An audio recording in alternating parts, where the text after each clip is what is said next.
Все мы любим и уважаем Головкина. Но представьте, просто представьте, что завтра Головкин проиграет Альваресу. Что тогда будет? В первую очередь пострадает его мировая репутация.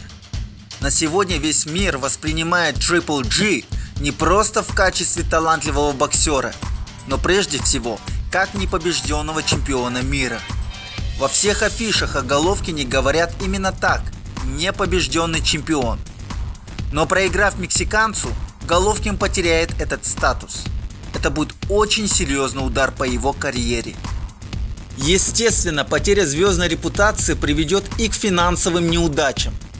Ведь сейчас с ним подписывают миллионные контракты только потому, что он реально отличный боец с идеальным послужным списком.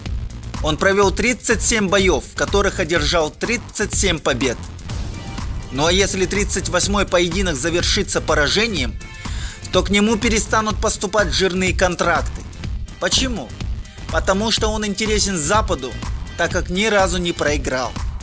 У Головкина нет других козырей, кроме бойцовского характера и идеальной карьеры.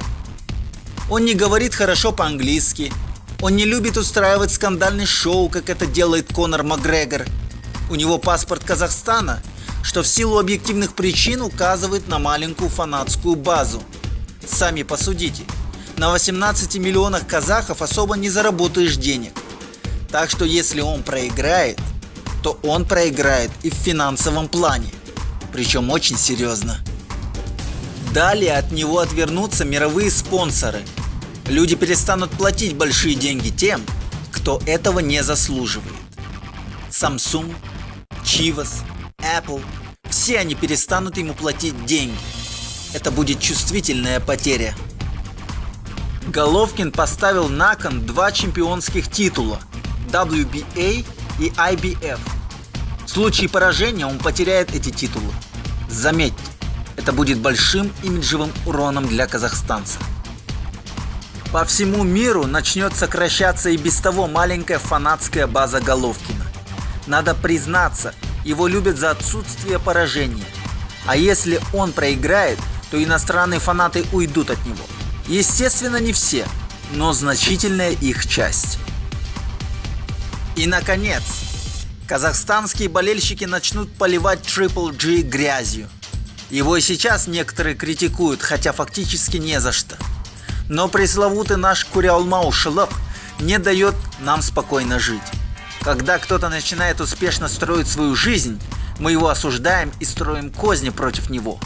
А если он оступится, то втаптываем его в грязь. Сколько ненависти было в словах казахстанцев, когда у олимпийского чемпиона Ильи Ильина отобрали медали из-за допинга.